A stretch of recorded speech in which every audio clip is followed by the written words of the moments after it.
सभी को सादर नमस्कार। हमने हिंदी के बहुत सारे महत्वपूर्ण टॉपिक्स को कवर कर लिया है।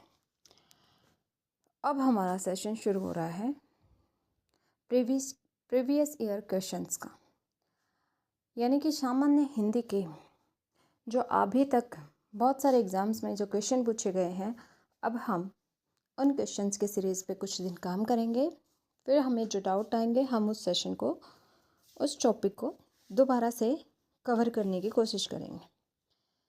तो आज के प्रीवियस ईयर क्वेश्चन सेशन में मैंने आपका अभी जो राजस्थान गवर्नमेंट की तरफ से 4th ग्रेड का जो पेपर हुआ था वो उठाया है। तो देखते हैं एक 4th ग्रेड के एग्ज़ाम में किस टाइप से हमारे सामान्य हिंदी के क्वेश्चंस पूछे गए हैं।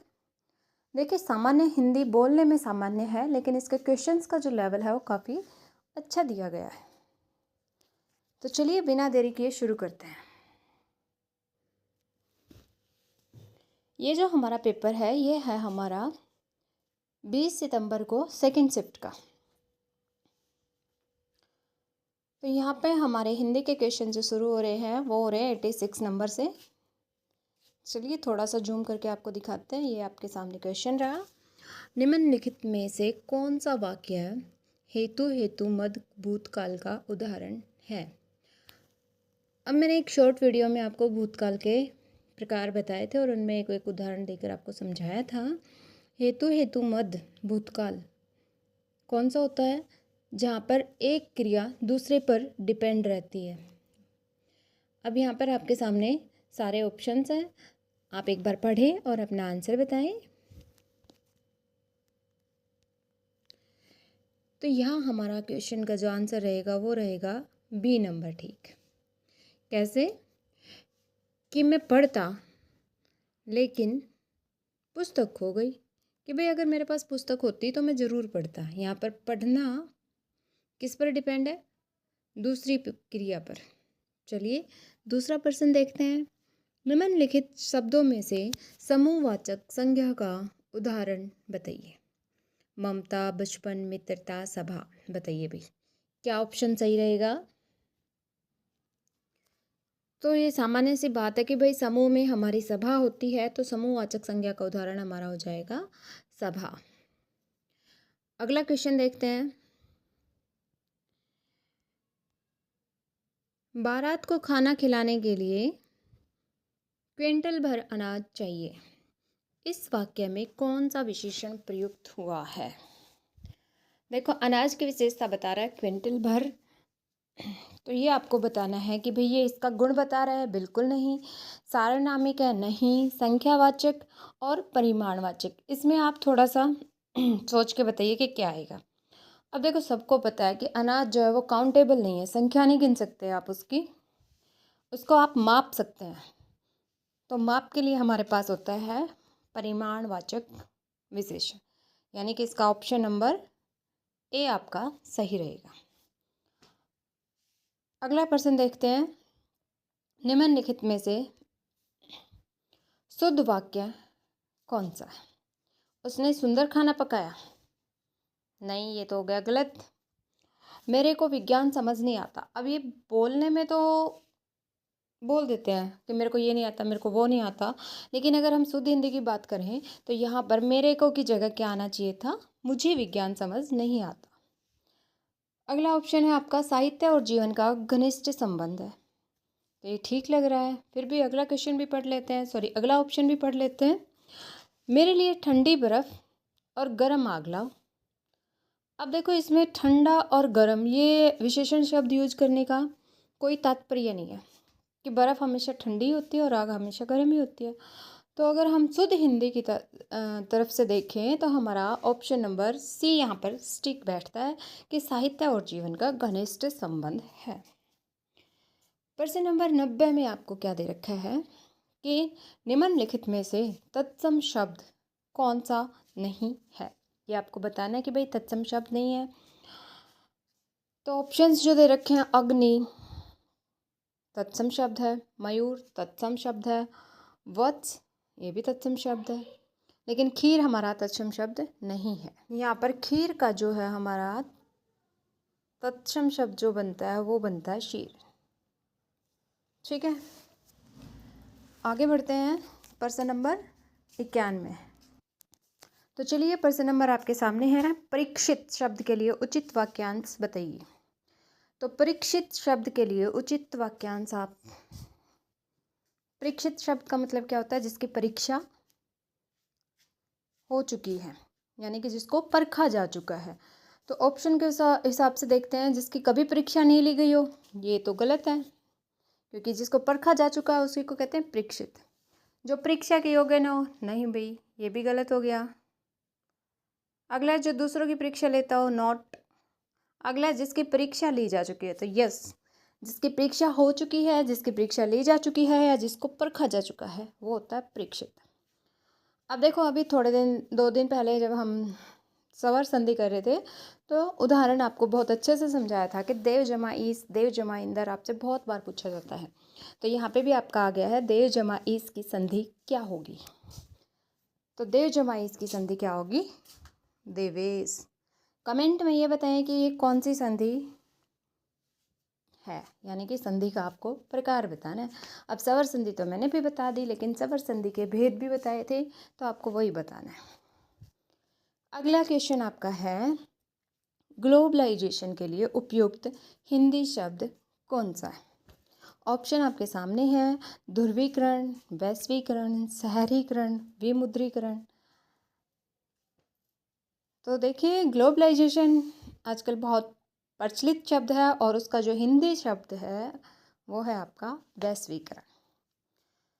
प्रश्न नंबर 94 की साइड बढ़ते हैं, यानी कि 94 क्वेश्चन आपको क्या कह रहा है? लौकिक शब्द में प्रयुक्त प्रत्यय क्या है? अब आपको पता होना चाहिए कि भाई प्रत्यय कौन से होते हैं जो किसी शब्द के अंत में जुड़ते हैं, वो प्रत्यय कहलाते हैं, और जो शब्द के आगे जुड़ते हैं वो उपसर्ग कहलाते हैं। तो यहाँ पर हमारा जो इक प्रत्यय है वो यूज हुआ है। अब लौकिक में छोटी की मात्रा है तो हमारा इक प्रत्यय यूज हुआ है। क्वेश्चन नंबर 95 में आपको क्या बताना है कि निम्नलिखित में से विदेशित शब्द कौन सा है? तो यहाँ पर ऑप्शन आपको दे रखे हैं, तेंदुआ, पगड़ी, चिड़िया, इंजन। अब ये जिससे थोड़ी बहुत हिंदी व्याकरण की किताब अगर देखी है, पढ़ी है, सामान्य रूप में भी पढ़ी है, तो उसको थोड़ा सा तो समझ आ जाना चाहिए कि यहाँ पर जो विदेशी शब्द है वो है हमारा इंजन। बाकी सारे शब्द हमारे क्या है? हिंदी भाषा के शब्द हैं। अगला प्रश्न है हमारा, सरकारी पत्र में संबोधन के लिए इनमें से किसका प्रयोग किया जाता है? बताइए भाई, सरकारी पत्र में संबोधन के लिए इनमें से किसका प्रयोग करेंगे? आपका, प्रियवर, महोदय, भवदीय। अब प्रियवर तो बिल्कुल ही आपका गलत शब्द हो गया, ये तो निजी पत्र में लिखते हैं आप, ठीक है, निजी लोगों को लिखते हैं। आपका कोई सेंस नहीं दे रहा। महोदय और भवदीय, तो जो सरकारी पत्र होते हैं उसमें संबोधन के लिए हम महोदय शब्द यूज करते हैं। अगला क्वेश्चन पढ़ते हैं 97। इसमें से आपको शुद्ध शब्द बताना है। देखिए, विश्वास आपका बिल्कुल गलत है। अनुकूल ठीक लग रहा है। वाल्मीकि भी गलत है। मैं के छोटे की मात्रा आती है। उज्ज्वल भी गलत है क्योंकि 2 आधे जय आते हैं। आपका अनुकूल जो है वो सही है इसका उत्तर। चलिए प्रश्न नंबर 98 देखते हैं। ये रहा आपके सामने प्रश्न नंबर 98। पढ़ते हैं। प्रत्यक्ष का आपको विलोम शब्द बताना है। प्रत्यक्ष का मतलब होता है आंखों के सामने, तो इसका विपरीत शब्द जो हो जाएगा वो जाएगा परोक्ष, यानी कि पीठ पीछे। अगला शब्द है कि आपको सकर्मक क्रिया का प्रयोग किसमें नहीं हुआ है ये बताना है। वह विज्ञान पढ़ाता है, सकर्मक क्रिया है। बच्चा गीत गा रहा है, ये भी बिल्कुल सकर्मक क्रिया है। मोहन क्रिकेट खेलता है, सकर्मक क्रिया है। मेरा दिल घबरा रहा है, ये हमारा इसमें हमारी सकर्मक क्रिया का प्रयोग नहीं हुआ है। अगला प्रश्न है आपका, निराकार शब्द में कौन सा उपसर्ग है? उपसर्ग अभी बताए थे हमने कि वो होते हैं जो शब्द के आगे जुड़ते हैं। तो निर जमा आकार, यहाँ पर हमारा जो उपसर्ग है वो निर यूज हुआ है। अगला शब्द है आपका कि आपको इस शब्द का पर्यायवाची शब्द बताना है। अब बहुत सारे बच्चों ने मेरी पर्यायवाची वाली वीडियो स्किप की थी। तो देखो, वो छोटे शब्द भले ही हैं लेकिन आपको 1 नंबर दिलाने के लिए बहुत होते हैं। तो वन, कानन, गगन, जंगल, तिमिर, बताइए क्या है? अब गगन जो है वो तो आकाश का होता है, तिमिर जो है वो अंधेरे का होता है। तो बताइए इसमें से कौन से शब्द जो है, कौन सा ऑप्शन सही रहेगा? देखो भाई, गगन और तिमिर तो आएंगे नहीं, तो कट हो जाएंगे। ऑप्शन नंबर 3 और 5 किस किस में है? तो इससे साफ पता चल रहा है आपका कि ऑप्शन नंबर बी हमारा यहाँ पर सही होगा। हमें वही पर्यायवाची शब्द बताने थे जो अरण्य के नहीं हैं। चलिए प्रश्न नंबर 102 देखते हैं। जूतियाँ चटकाना मुहावरे का अर्थ क्या है? जूतों को इधर उधर फेंकना, बिल्कुल नहीं। व्यर्थ इधर उधर घूमना, घर में जूतों का ढेर लगाना, काम में मन न लगना। बताइए इस मुहावरे का अर्थ किस लिए प्रयोग होता है? तो देखो, जूतों को इधर उधर फेंकना कोई तुक वाली बात नहीं है, घर में जूतों का ढेर लगाना ये भी नहीं है, काम में मन न लगना और व्यर्थ इधर उधर घूमना दोनों हो सकते हैं। लेकिन काम तो हमें बहुत सारे होते हैं, सिर्फ जूतों से रिलेटेड तो होते नहीं हैं। तो व्यर्थ में इधर उधर घूमना हमारा क्या है? जूतियाँ चटकाना। अगला प्रश्न देखते हैं, प्रश्न नंबर 103। ये रहा। बताइए, एक व्यावसायिक पत्र में कौन सा गुण नहीं होना चाहिए? देखो, अगर आप एक व्यावसायिक पत्र लिखते हैं तो उसका कौन सा गुण नहीं होना चाहिए? देखो, स्पष्टता तो होनी चाहिए, पूर्णता भी होनी चाहिए और निश्चय भी होना चाहिए उसमें। धूर्तता हमारा ऑप्शन, हम ये तो देख के भी बता सकते हैं। अगला है लोकोक्ति, आँख का अंधा नाम नयन सुख। बताइए, ऑप्शन दे रखे हैं। गुणों के साथ अंधा होना, नो। अंधे व्यक्ति का गुणी होना, नहीं। अंधे व्यक्ति का ईमानदार होना, नहीं। गुणों के विरुद्ध नाम होना, बिल्कुल सही आपका ऑप्शन है डी, गुणों के विरुद्ध नाम होना। अब आपके सामने है 105वां प्रश्न, यानी कि आपके लगभग 10 प्रश्न हर पेपर में देखने को मिलते हैं। सामान्य हिंदी से यहाँ पे भी आपको 10 प्रश्न मिले। लेवल भी आपने देख लिया और हर चीज़ से आपको एक एक प्रश्न पूछा गया है। मुहावरे, लोकोक्ति, संधि, शुद्ध वाक्य, शुद्ध शब्द, क्रिया, विशेषण, हर तरीके का क्वेश्चन यहाँ पर पूछा गया है। तो चलिए, आपके सामने 2 सूची अवेलेबल हैं, आपको इनमें से बताना है मैच करके कि मिलान कीजिए। तो बताइए कि भाई पुरुषवाचक सर्वनाम कौन सा है? देखो तो कौन आया? ये तो अनिश्चय लग रहा है ना, तो बी का मैच हो गया 1 के साथ। चलिए ऑप्शंस काट दें।